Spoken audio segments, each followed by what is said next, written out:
La esencia de Dios Ludvigot. Manual de Teología Dogmática. Capítulo 1. El conocimiento de la esencia de Dios. 5. El conocimiento natural de Dios en esta vida. Como el conocimiento de la existencia de una cosa no es posible sin conocer de algún modo la naturaleza de la misma, por eso con el conocimiento natural de la existencia de Dios va vinculada siempre cierta noticia acerca de su esencia. Cada argumento en favor de la existencia de Dios nos descubre una determinada perfección de la esencia divina. El conocimiento asequible por vía natural acerca de Dios se ahonda y amplía por la revelación sobrenatural. 1. Cualidades del conocimiento natural de Dios en esta vida. A. Conocimiento mediato. El conocimiento natural de Dios en esta vida no es inmediato ni intuitivo, sino mediato y abstractivo, pues lo alcanzamos por medio del conocimiento de las criaturas, sent cierta. Es opuesto a la doctrina de la Iglesia el ontologismo, Malebranche más 1715, Giobertite 1851, Rosmini más 1855, el cual enseña que en la tierra poseemos ya naturalmente un conocimiento de Dios inmediato e intuitivo, y que a la luz de ese conocimiento inmediato de Dios conocemos también las cosas creadas. El orden lógico corresponde al orden ontológico. Dios, como ser primero, tiene que ser también el objeto primero del conocimiento, primum esse ontologicum debetes etiam primum logicum, Gioberti. El ontologismo es incompatible con la doctrina del Concilio Universal de Bien, 1311-12, según la cual el alma, para conocer inmediatamente a Dios, necesita la luz de la gloria, lumen gloriae, Disi 475. El Santo Oficio condenó en los años 1861 y 1887 varias proposiciones ontologistas, Disi 1659 ss, 1891 ss. La Sagrada Escritura nos enseña que el conocimiento natural de Dios lo adquirimos por medio de la contemplación de las criaturas, cf. Sap 13, 1, Operibus Attendentes, por la consideración de las obras, Rom 1, 20, Pereaguae Facta Sant, mediante las criaturas, nos enseña, además, que ningún hombre en la tierra es capaz de contemplar inmediatamente a Dios, que la visión de Dios es algo reservado para la otra vida, cf. 1 Tim 6, 16, él habita en una luz inaccesible, ningún hombre le vio ni puede verle jamás, 1 Sioar 13, 12, ahora vemos por un espejo y oscuramente, entonces veremos cara a cara. El ontologismo repugna igualmente al testimonio de la propia conciencia y, ateniéndose a sus consecuencias, nos conduce al panteísmo y al racionalismo. Sin razón alguna los ontologistas invocan en su favor la doctrina agustiniana de la cognitio in rationibus aeternis, pues está bien claro que San Agustín se refiere al conocimiento mediato de Dios adquirido por la contemplación del alma humana o del mundo externo, que no se eleva hasta Dios. B. Conocimiento analógico. El conocimiento de Dios que poseemos acá en la tierra no es propio, sino analógico, sent cierta. Mientras que el conocimiento propio capta un objeto por medio de su imagen cognoscitiva propia, per speciem propriam, o por medio de una intuición inmediata, el conocimiento analógico lo capta por medio de una imagen cognoscitiva ajena, per speciem alienam. En el conocimiento que poseemos de Dios acá en la tierra aplicamos a Dios los conceptos tomados de las cosas creadas, y esto lo hacemos en virtud de cierta analogía y ordenación que las criaturas tienen con Dios, que es causa eficiente y ejemplar de todas ellas. La relación de semejanza entre creador y criatura, que se funda en la realidad de la creación, y a la que se opone una de semejanza aún mayor, infinito, limitado, la llamada analogía del ser, analogia entis, que Karl Barth rechaza como la invención del anticristo, es la que constituye el fundamento de todo nuestro conocimiento natural de Dios, cf. Sap 13, 5. 2. Método del conocimiento natural de Dios. El conocimiento de Dios que adquirimos en esta vida nos viene, como enseña el pseudo Dionisio Areopagita, por el triple camino de la afirmación, de la negación y de la eminencia. A. La vía de afirmación o de causalidad, cisis, parte de la idea de que Dios es la causa eficiente de todas las cosas y de que la causa eficiente contiene en sí toda la perfección del efecto. De lo cual se sigue que Dios, hacedor de todas las cosas, contiene en sí mismo todas las perfecciones reales de sus criaturas. Las perfecciones, puras, que no llevan en sí mezcla de imperfección, se predican formalmente de Dios. Las perfecciones mixtas, que por su concepto incluyen limitación, se aplican a la divinidad en sentido traslaticio, metafórico o antropomórfico.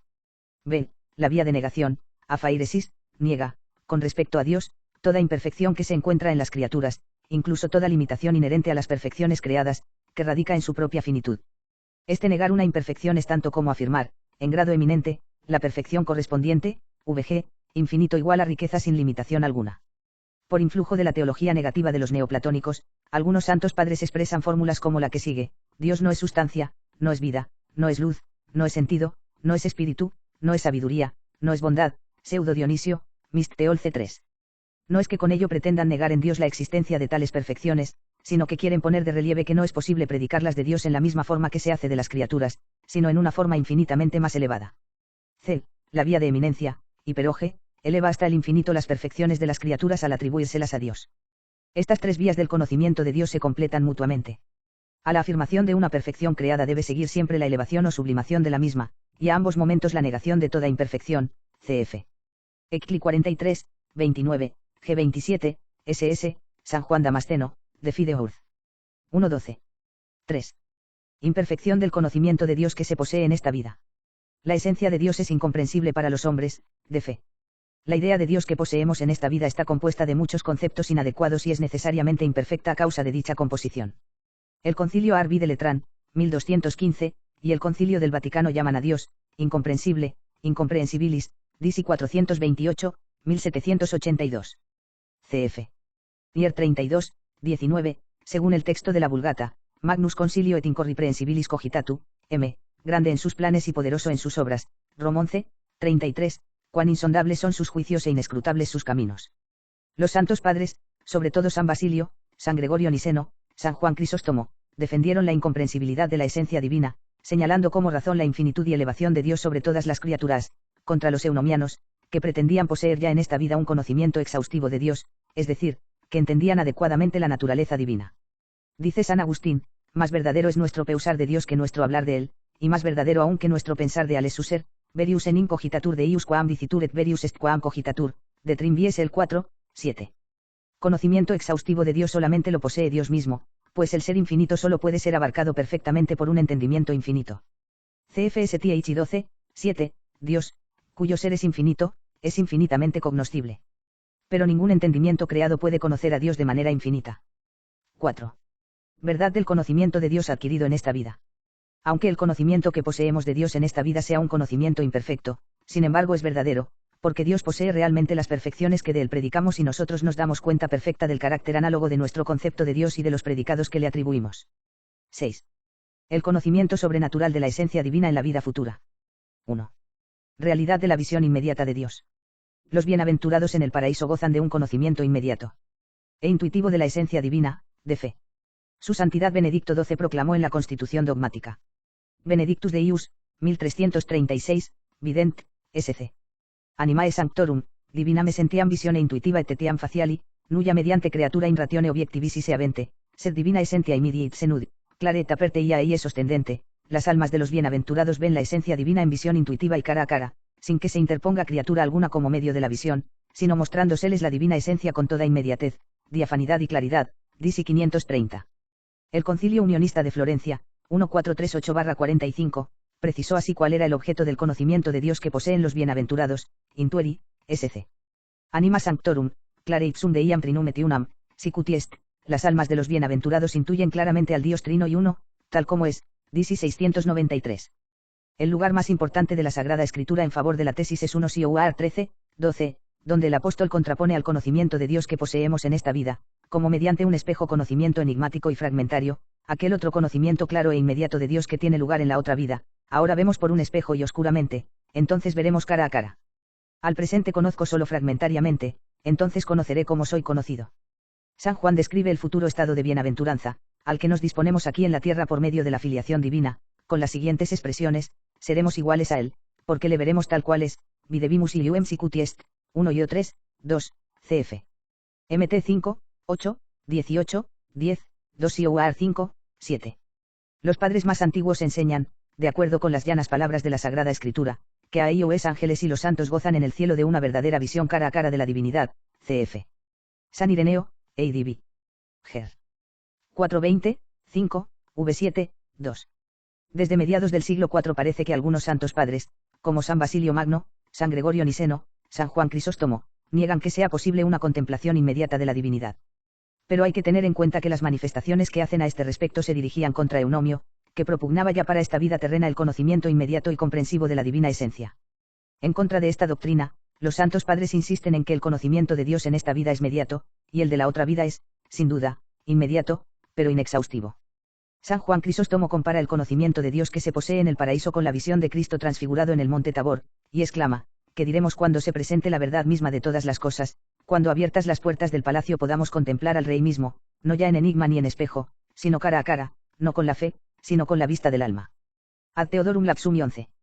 A los ojos del cuerpo, aunque se encuentren en estado glorioso, Dios sigue siendo invisible, porque Dios es espíritu puro, y el ojo solo puede percibir objetos materiales. San Agustín, ep. 92 y 147, STH. Y 12, 3. 2. Objeto de la visión inmediata de Dios.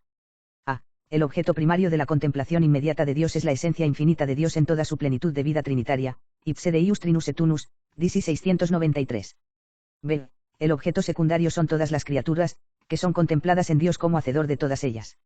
La extensión de este conocimiento es diverso en cada uno de los bienaventurados según sea el grado del conocimiento inmediato de Dios que posean, y tal grado lo determina la cuantía de los merecimientos sobrenaturales, DC 693. Podernos suponer, con Santo Tomás, que el entendimiento de los bienaventurados ve siempre en Dios todo lo que es de importancia para sí mismo, cf. STH. Iu 10, 2, nulli intellectui beato dast, quin cognoscat in verbo omnia, quae ad ipsum spectant. 3. Carácter sobrenatural de la visión inmediata de Dios. La visión inmediata de Dios supera la natural capacidad cognoscitiva del alma humana y es, por tanto, sobrenatural, de fe. El Concilia de Bien, 1311-12, condenó los errores de los vegardos y beguinos, quod anima non indiget lumine gloria ipsame levante ad deiam videndum et habit fluendum, que el alma no necesita la elevación de la luz de la gloria para ver y gozar de Dios, DC 475. Según doctrina general de los teólogos, la visión inmediata de Dios es sobrenatural para todo intelecto creado y creable, absolutamente sobrenatural. La Sagrada Escritura testifica que el conocimiento inmediato de la esencia divina es inasequible para la razón natural. San Pablo, en 1 Tim 6, 16, nos dice, Dios habita en una luz inaccesible, nadie le vio ni podrá verle. La intuición de la esencia divina es algo que por su naturaleza corresponde únicamente a Dios, es decir, a las personas divinas. Dice el Evangelio de San Juan 1, 18, a Dios nadie le ha visto jamás, el Dios unigénito, Bulb, Hijo, que está en el seno del Padre, ese nos le ha dado a conocer, cf. Mt 11, 27, Lou 6, 46, 1 Sioar 2, 11. Podemos probar especulativamente el carácter absolutamente sobrenatural de la visión inmediata de Dios apoyándonos en el siguiente principio, cognitum est incognoscente secundum modum caana scientis, el objeto conocido hállase en el que lo conoce según el modo de ser de este último. Tal es el conocimiento cuál es la naturaleza del que conoce. Cuando el grado ontológico del objeto conocido es superior al del sujeto cognoscente, entonces tal sujeto es incapaz por su misma naturaleza de conocer inmediatamente la esencia de tal objeto. Dios es el ser subsistente. Todo entendimiento creado no tiene más que un ser participado. De ahí que el conocer inmediatamente la esencia de Dios esté por encima de todo intelecto creado, cf. STH. Y, 12, 4. A causa de su carácter absolutamente sobrenatural, la visión inmediata de Dios es un misterio estrictamente dicho. Es lícito admitir con San Agustín y Santo Tomás que el intelecto humano puede en la tierra ser elevado de forma sobrenatural y extraordinaria, et supernaturaliter et praeter communem ordinem, a la contemplación inmediata de Dios. Como ejemplos podemos citar a Moisés, ex 33, 11, Námbar 12, 8, y San Pablo, 2 Ioar 12, 2 SS, cf. San Agustín, ep. 147, 13, 31 a 32, STH 112, 11 a 2. 4. Necesidad de la luz de la gloria, lumen gloriae, para la visión inmediata de Dios. La elevación del alma a la contemplación inmediata de Dios es posible por fundarse de un lado en la semejanza con Dios, es decir, en la inmaterialidad del alma, Gen 1, 26s, y de otro en la omnipotencia de Dios, CFSTH. Y 12, 4 a 3. El alma necesita la luz de la gloria, para ver inmediatamente a Dios, de fe, DC 475. La luz de la gloria, lumen gloriae, es tan necesaria para el modo de conocer propio del estado de gloria, como la luz de la razón lo es para el modo propio del estado de naturaleza, y la luz de la fe, de la gracia, para el modo de conocer del estado de fe. La luz de la gloria consiste en un perfeccionamiento sobrenatural y permanente de la facultad cognoscitiva del hombre, con el cual queda internamente capacitada para realizar el acto de la intuición inmediata de la esencia divina, cf. STH. Y 12, 5 a 2, perfectio quaedam intellectus confortans ipsum ad videndum deiam. Ontológicamente hay que definirla como un hábito operativo sobrenatural, infundido en el entendimiento. El hábito de la luz de la gloria viene a suplantar al hábito de la fe. Esta expresión de luz de la gloria, lumen gloriae, que se halla por primera vez en San Buenaventura y en Santo Tomás, está inspirada en el Salmo 35, 10, Illumine tu videbimus lumen, en tu luz veremos la luz. 5. Límites de la visión inmediata de Dios. La esencia de Dios es también incomprehensable para los bienaventurados del cielo, de fe. Tampoco los bienaventurados del cielo poseen un conocimiento adecuado o comprensivo de la esencia divina. Dios sigue siendo incomprehensable para toda mente creada, aunque se halle en estado de elevación sobrenatural, cf. DC 428, 1782, Lier 32, 19, según el texto de la Bull, incomprehensibilis cogitatu, incomprehensable para el pensamiento. En la época patrística fue principalmente San Juan Crisóstomo quien defendió la incomprensibilidad de Dios contra los eunomianos en sus 12 homilías de Incomprehensibili. La razón intrínseca de esa incomprensibilidad de Dios radica en la distancia infinita que existe entre el entendimiento infinito de Dios y el entendimiento limitado de las criaturas. El entendimiento limitado solamente puede conocer la infinita esencia de Dios de forma finita, videt infinituni, sed non infinit, velo infinito, pero no de manera infinita, cf. STH 1.12, 7a3. 7. El conocimiento sobrenatural de la esencia divina en esta vida por medio de la fe. El orden de la gracia en esta vida es algo preliminar y preparatorio de la gloria futura. Gratia et gloria ad aidem genus referuntur, que a gratia nihil est aliud quam quaedam inchoatio gloriae in nobis. La gracia y la gloria se incluyen dentro del mismo género, porque la gracia no es más que cierto comienzo de la gloria en nosotros. STH 2224, 3a2. La visión inmediata de Dios en la otra vida tiene su correspondencia en esta vida con la fe sobrenatural. A la luz de la gloria, lumen gloriae, corresponde la luz de la fe, lumen fidei. La fe es algo así como una anticipación de la visión de Dios en la otra vida. 1. La fe y el conocimiento natural de Dios. El conocimiento de la fe se distingue del conocimiento natural de Dios por el principio subjetivo del conocimiento, la razón ilustrada por la fe, por el medio del conocimiento, la revelación divina, y por el objeto formal, Dios tal como es conocido a través de la revelación, Dios uno y trino. Objeto primordial de la fe sobrenatural son los misterios de la fe, conocidos únicamente por revelación divina, mysteria in Deo abscondita, uae, nisi revelata divinitus, in notestere non possunt, disi 1795. La revelación divina garantiza la certeza infalible de las verdades de la fe, certeza de fe. Tales verdades superan, por tanto, en certeza a las de razón natural. Ahora bien, en claridad e inteligibilidad, certeza de evidencia, las verdades de razón natural superan a las verdades de la fe, pues las primeras logramos comprenderlas internamente y las segundas no. En este sentido hay que entender la frase frecuentemente citada de Hugo de San Víctor, más 1141, que la certeza de la fe está por debajo del saber, de Sacramentis Christ Fidei 1.10, 2. Fidemes y certitudinem quandam animi de rebus absentibus, supra opinionem et infrascientiam constitutam, cf. STH 2114,8. 2. La fe y la visión inmediata de Dios. En parangón con la visión inmediata de Dios en la otra vida, el conocimiento sobrenatural de la fe es más imperfecto, aunque sea igualmente participación del propio conocimiento divino. Las verdades más fundamentales de la fe superan la capacidad de la razón humana y aún después de la revelación siguen siendo oscuras y misteriosas. San Pablo, 2 Cor 5, 7, dice, porque caminamos en fe y no en visión, cf. Disi 1796. Como la revelación sobrenatural toma sus conceptos del mundo creado, el conocimiento de la fe es analógico, y de él dice San Pablo, 1 Cor 13, 12, ahora vemos por un espejo y oscuramente. Capítulo 2. Definición teológica de la esencia divina. 8. Los nombres de Dios en la Biblia. Así como no es posible comprender con un concepto adecuado la esencia divina, de la misma manera tampoco es posible hallar un nombre que le cuadre perfectamente.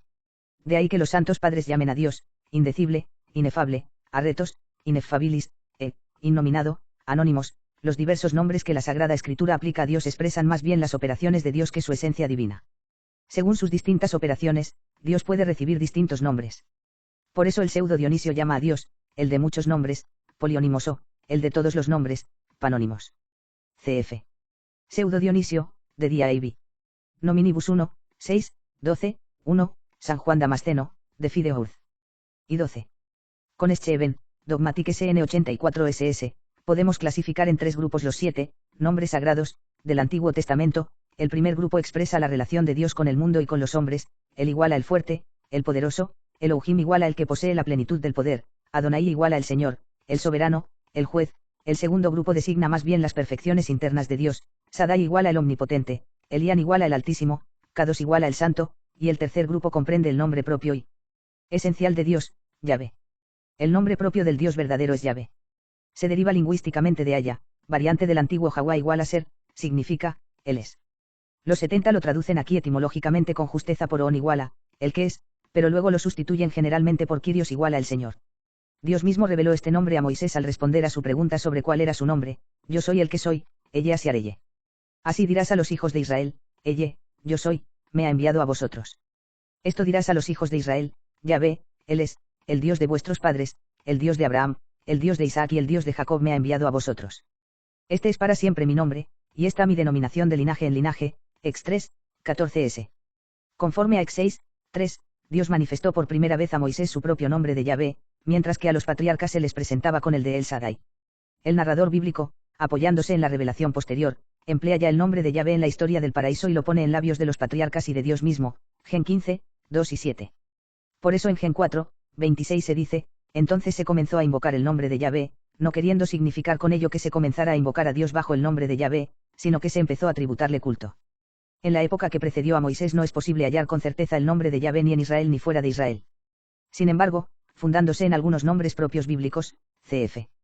Ex 6, 20, se puede sostener que el Israel premosaico conoció el nombre de Dios Yahú.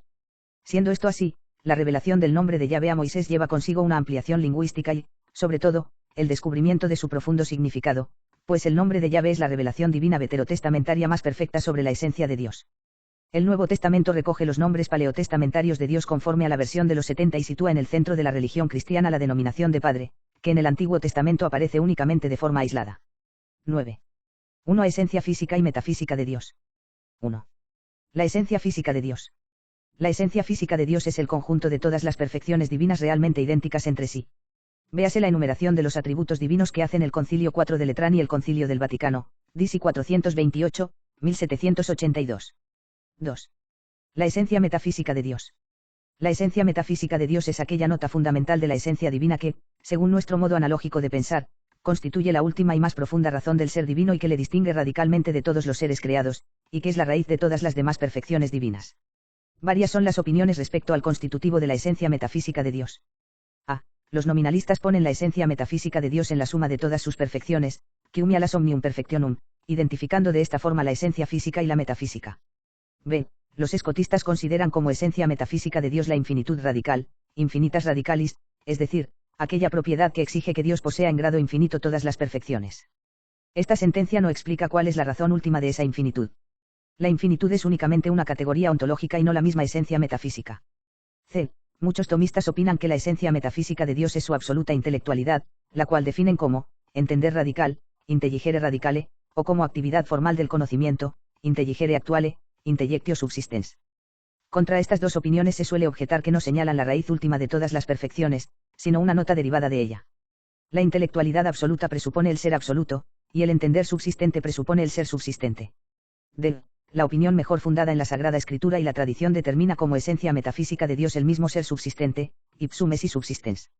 A diferencia de las criaturas, que reciben su ser, igual a existencia, de otro ser, esse participatum, Dios tiene el ser, en virtud de la perfección de su esencia, de sí mismo y por sí mismo. Él es el mismo ser, el ser absoluto, el ser que subsiste por sí mismo. Esencia y existencia coinciden en Dios. El concepto de ser absoluto excluye todo no ser y toda mera posibilidad de ser. En conclusión, Dios es el ser real purísimo sin mezcla alguna de potencialidad, actus purus sine omni permissione potentiae. A esta determinación de la esencia metafísica de Dios, que deriva de Santo Tomás, se avecina la opinión sostenida por muchos teólogos que pone dicha esencia en la seidad, entendida no en el sentido negativo de no derivación o de independencia de una causa, lo cual es solo un modo de ser, sino en el sentido positivo de autoexistencia o perseidad. Argumentación. A. En el ex 3, 14s, Dios manifestó su nombre propio y esencia, yo soy el que soy, es decir, yo soy aquel cuya esencia se expresa en las palabras, yo soy. Dios es, por tanto, el ente por antonomasia, o WB, su esencia es el ser. Israel no conoció, desde luego, todo el hondo sentido de la revelación que se le acababa de hacer, entendía por Yahvé aquel que siempre está allí, el permanente, el fiel, el ayudador, conforme uno se manifestó en la historia de Israel, cf. Is 43, 11. Otros textos escriturísticos más recientes expresan el ser absoluto de Dios designándole como el primero y el último, como el alfa y la omega, como el principio y el fin, como el que es, ha sido y será, cf. Is 41, 4, 44, 6, 48, 12, Apac 1, 4, 8, 17, 21, 6, 22, 13. El libro de la sabiduría, siguiendo a ex 3, 14, designa, 13, 1, a Dios como, el que es, y le contrapone a las cosas visibles que de él recibieron el ser. El ser absoluto de Dios expresado en el nombre de Yahvé distingue a Dios de todos los demás seres. Cf. Is 42, 8, yo soy Yahvé, y este es mi nombre. No doy mi honra a ningún otro, ni a los ídolos el honor que me es debido. B. Los santos padres y los doctores de la escolástica, para exponer la esencia de Dios, parten del ex 3, 14, y señalan el concepto de ser absoluto como el que más hondamente explica la esencia metafísica de Dios. San Hilario exclama, lleno de admiración por la definición que Dios hizo de sí mismo, nada podremos pensar que caracterice mejor a Dios que el ser, de Trin 1, 5. San Gregorio Nacianceno comenta así a propósito de ex 3, 14, Dios siempre fue, siempre es y siempre será, o, mejor dicho, siempre es. Porque el haber sido y el haber de ser son divisiones de nuestro tiempo y de la naturaleza que se halla en perpetuo flujo, pero Dios es el que siempre es, y como tal se nombra a sí mismo cuando responde a Moisés en la teofanía del monte. En efecto, Dios contiene en sí toda la plenitud del ser, que ni tuvo principio ni tendrá fin, como piélagos infinito e ilimitado del ser que sobrepasa toda noción de tiempo y de naturaleza, creada, Horat 45, 3. San Agustín dice, refiriéndose a Ex 3, 14, que Dios se llamó a sí mismo el ser por antonomasia, ipsum esi. Solo Dios es el ser inmutable, y por tanto el verdadero ser, en Arrim PS 134, 4. San Juan Damasceno hace notar que el nombre de, el que es, V6o, es el más acertado de todos los nombres divinos, de Fide Urci 9. San Bernardo dice, ora llamemos a Dios bueno, ora le llamemos grande, o dichoso, o sabio, o lo que queramos, todo está contenido en la palabra est, igual a él es, de Consid V6. Santo Tomás nos enseña, cuius, sc. Dei, essentia est ipsum suum esi, la esencia de Dios es su mismo ser, de ente et essentia, C6. Y como únicamente en Dios la esencia consiste en ser, el doctor Angélico Ben, el que es, qui est, el nombre de Dios que mejor le caracteriza, STHI, 13, 11. C. El concepto de ipsum esi subsistens reúne todas las condiciones para servir como definición de la esencia metafísica de Dios. A. La denominación ipsum esi subsistens no es un mero modo de ser, sino la perfección que, según nuestro modo analógico de pensar, corresponde primariamente a Dios y que constituye como el núcleo de su esencia. Véanse los argumentos para probar la existencia de Dios que, partiendo del ser participado, concluyen a la existencia del mismo ser subsistente. B. El ipsum esi subsistens distingue radicalmente a Dios de todas las cosas creadas, que no son el ser mismo, sino que tienen ser. El ser de las criaturas es un ser limitado y, si se le compara con el ser de Dios, antes parece un no ser que un ser. Si no las comparamos con Al, las criaturas son porque son gracias a Él, pero comparadas con Dios, las criaturas no son, porque el verdadero ser es un ser inmutable, y eso solo lo es el ser de Dios, en Arrim PS 134, 4. El ipsum esi subsistens distingue también a Dios del ser abstracto o universal, pues este último no puede darse en la realidad objetiva sin otras notas que le concreten, mientras que el ser absoluto de Dios no admite ninguna determinación más. El ser abstracto es el concepto más pobre en comprensión, y el ser absoluto el más rico en la misma, cf. Santo Tomás, de ente et essentia, c6. C. El ipsum esi subsistens es al mismo tiempo la raíz de la cual se derivan lógicamente todas las demás perfecciones divinas. Como Dios es el ente absoluto, tiene que encerrar en sí todas las perfecciones del ser, cf. STHI 4, 2 a 3, nulla de perfectionibus essendi poutas de es el uo dest ipsum esi subsistens. Apéndice. Germán Siel, F. 1906, quiso dar mayor contenido al concepto de la seidad divina extendiendo a Dios la idea de causa, y enunció la siguiente proposición. Deus est causa sui. La seidad de Dios habría que concebirla como la causación, la realización, la actuación de la esencia divina. Dios no sería la esencia del ser, como afirma la escolástica, sino la esencia de la actividad y de la vida. El concepto de Dios propuesto por Siel, que tiene resabios de platonismo y neoplatonismo, contradice al principio de causalidad, según el cual todo lo que se mueve es movido por otro ser distinto, y se halla también en pugna con el principio de contradicción en el que se funda el principio de causalidad, pues una esencia que fuera la causa de sí misma tendría que obrar antes de existir y, por tanto, sería y no sería al mismo tiempo. Dios no es causa de sí mismo, sino razón de sí mismo, es decir, que posee en sí mismo la razón de su existencia. Tomando en este sentido amplio e impropio el concepto de causa, es como algunos escolásticos, siguiendo a San Jerónimo, Inepe Adef 11.3, 14, ipse sui origo est suae que causa substantiae, lo han aplicado a Dios diciendo que Él es causa sui, causa de sí mismo. San Agustín rechazó ya la expresión de que Dios es generador de sí mismo y, por consiguiente, su propia causa, cf. De Trin. Y 1, SCGI 18, nihil est causa sui ipsius, est enim prius ipso, quod est impossibile, nada puede ser causa de sí mismo, porque sería antes que sí mismo, lo cual repugna.